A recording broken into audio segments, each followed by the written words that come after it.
아침 10분만 다르게 쓰면 밤에 잠드는 속도랑 오후에 멍해지는 정도가 진짜 달라집니다.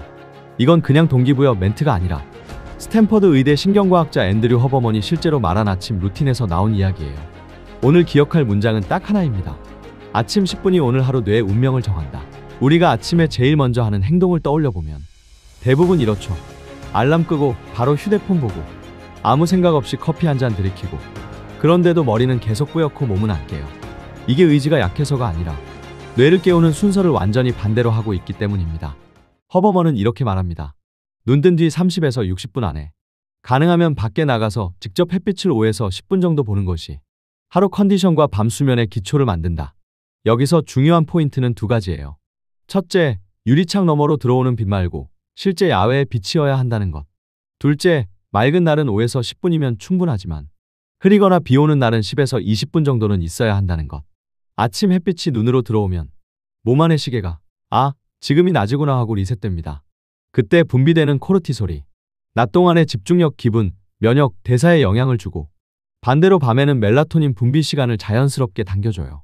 그래서 허버먼이 말하는 첫 번째 아침 뇌 루틴은 단순합니다. 눈을 뜨면 휴대폰 화면보다 하늘색을 먼저 보는 사람이 되라는 거죠. 눈 뜨고 제일 먼저 봐야 할 건 알림창이 아니라 햇빛이다. 두 번째는 우리가 거의 자동으로 해버리는 행동과 관련이 있습니다. 대부분 사람들은 눈 뜨자마자 커피부터 찾습니다. 그런데 허버먼은 기상 직후 90에서 120분 동안은 카페인을 미루라고 말합니다. 이유는 이렇습니다. 잠에서 깨어날 때 뇌 안에는 여전히 아데노신이라는 졸림 신호가 꽤 남아있어요. 그 상태에서 카페인을 바로 마시면 카페인이 아데노신 수용체를 잠깐 막아줄 뿐 아데노신 자체가 사라진 건 아니라서 오후에 한 번에 피로가 확 몰려오는 카페인 크래시를 만들기 쉽습니다. 그래서 허버먼은 몸이 자연스럽게 아데노신을 조금 정리할 시간을 준 다음 그 뒤에 카페인을 넣으라고 말해요. 현실 버전으로 바꾸면 기상, 물 한 컵, 햇빛 보기, 가벼운 움직임, 그 다음이 커피. 이 순서가 허버먼식 아침 루틴이라는 거죠. 커피가 뇌를 깨우는 게 아니라 깨어난 뇌에 커피가 힘을 보탠다. 세 번째는 아침에 깨어난 뇌를 어디에 먼저 쓸 것인가의 문제입니다. 허버먼은 하루 종일 균일하게 집중하는 뇌는 없다고 말합니다. 뇌는 대략 90분 안팎의 리듬으로 집중과 다운타임을 반복하는 울트라디안 사이클을 가진다고 설명해요. 그래서 그는 가장 중요한 일들을 하루 초반, 특히 아침에 60에서 90분짜리 한 덩어리로 배치하라고 권장합니다. 아침 햇빛으로 뇌의 시계를 맞추고 카페인을 조금 늦게 넣고 몸 온도를 살짝 올려준 뒤에 잡다한 일 말고 진짜 중요한 한 가지 일에 60에서 90분을 몰아주는 겁니다. 이때 중요한 건 완벽한 90분이 아니라 한 번에 한 가지에 꽤 오래 버티는 경험을 매일 쌓는 거예요. 아침 90분이 나머지 15시간의 퀄리티를 정한다.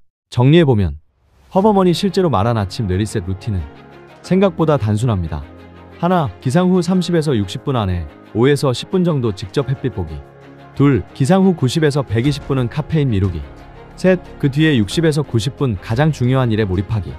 이걸 완벽하게 지키는 게 목적이 아니라 적어도 눈 뜨자마자 폰이냐 아니면 햇빛이냐 이 선택만큼은 의식적으로 하자는 겁니다. 다시 한번 오늘 기억할 문장을 떠올려 볼게요. 아침 10분이 오늘 하루 뇌의 운명을 정한다. 그 10분을 어떻게 쓸지 정하는 순간 이미 오늘 하루의 뇌는 어제와는 조금 다른 방향으로 움직이기 시작합니다. 그리고 그 작은 차이를 미래의 내가 분명히 체감하게 됩니다.